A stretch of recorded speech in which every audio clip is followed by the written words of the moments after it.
আসসালামু আলাইকুম। আশা করি সকলে ভালো আছেন। তো এই কয়েকদিন আগে যে 2023 সালে মাস্টার্স শেষ পর্ব পরীক্ষার ফলাফল প্রকাশিত হলো। তো অনলাইনে আমি অনেকের ভিডিও দেখেছি, ফেসবুক, ইউটিউব। তাদের ভিডিওর পরিপ্রেক্ষিতে ভাবলাম যে আমি একটু ওয়েট করে ভিডিও বানাই। তো এখানে আপনাদের 6, 8 এবং 2026 তারিখে বিকাল 6টায় প্রকাশিত হয়েছিল। তো এখানে 181টি কলেজের 1,81,992 জন পরীক্ষার্থী অংশগ্রহণ করে। পাশের হার 60.97%। তো যাই হোক, এটা একটা নোটিশ। তো ম্যাক্সিমাম লোকজন বলতেছে যে মাস্টার্সে যাদের ভালো রেজাল্ট হয়নি বা সিজিপিএ 3 নিচে আসে বা ফার্স্ট ক্লাস আসেনি, তাদের চিন্তা করার কোনো কিছু নেই। তো এটা কতটুকু যৌক্তিক? এখন আমি আপনাকে বলি, মাস্টার্স কিন্তু যারা অনার্স করে শুধু তারাই করে না, আরেক ধরনের স্টুডেন্টরা মাস্টার্স করে।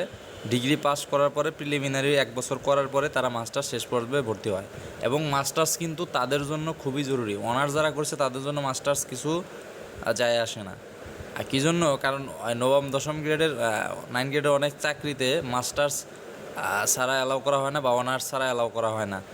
তো এখন যারা বলতেছে যে আপনার মাস্টার্সের সার্টিফিকেট বা মাস্টার্সের রেজাল্ট কোনো কাজে, তারা কিভাবে এটা বলতেছে, তারা হয়তো অনার্সের স্টুডেন্টদের মিন করে বলতেছে, কিন্তু বাকি যে অর্ধেক স্টুডেন্ট আছে যে যাদের মাস্টার্সের অভাবে তারা কোনো চাকরি আবেদন করতে পারতেছে না, তাদের জন্য মাস্টার্সটা খুবই জরুরি। এবং নবম গ্রেডের আমি দেখেছি নিয়োগে প্রথম শ্রেণী স্নাতকোত্তর ডিগ্রি ছাড়া আবেদন করা যায় না, অথবা দ্বিতীয় শ্রেণীর 4 বছর মেয়াদী স্নাতক সম্মান ডিগ্রি লাগে।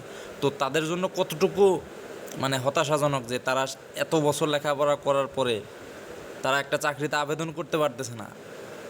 এটা খুবই দুঃখজনক একটা বিষয়। অনেকে যাদের ডিগ্রি পাস করে সিজিপিএ 3 নিচে এসেছে তাদের জন্য আমি সমবেদনা জানাই, কারণ নবম গ্রেডের একটা চাকরি আবেদন করা বা প্রস্তুতি নেওয়া খুবই জরুরি। কারণ আপনি যখন বড় একটা কিছু করতে যাইবেন, তো ছোটোখাটো বিষয়গুলো এমনি আপনি পেয়ে যাবেন। যদি কেউ নবম গ্রেডে ভালো প্রস্তুতি নিতে পারে, 12-13 গ্রেড, 15 গ্রেড, 16 গ্রেড, এগুলো চাকরি এমনি হয়ে যাবে।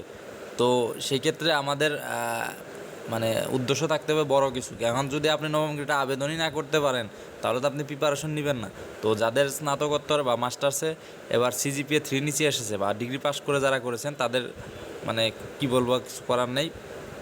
তবে যারা অনার্স আগে করে ফেলেছে, অনার্স করে ফেলেছে, তাদের মাস্টার্স নিয়ে খুব একটা এই সার্টিফিকেট জাস্ট একটা তাদের প্রফেশনাল বা একটা ডিগ্রি, কিন্তু তারা অনার্সের সার্টিফিকেট দিয়ে সব নবম গ্রেডেও আবেদন করতে পারবে। কিন্তু ডিগ্রি পাস করে মাস্টার্স করতে হলে আপনাকে প্রথম শ্রেণী পেতে হবে নবম গ্রেডে আবেদন করার জন্য। তো এটাই আর কি।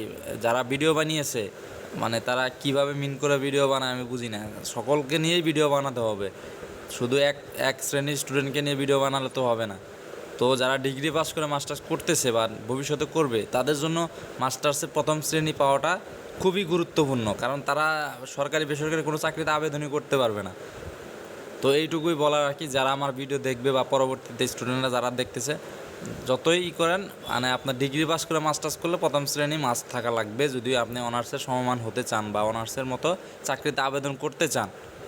তো এইটুকুই বলার আমার উদ্দেশ্য। তো যাই হোক, সকলে ভালো থাকেন। আল্লাহ হাফিজ।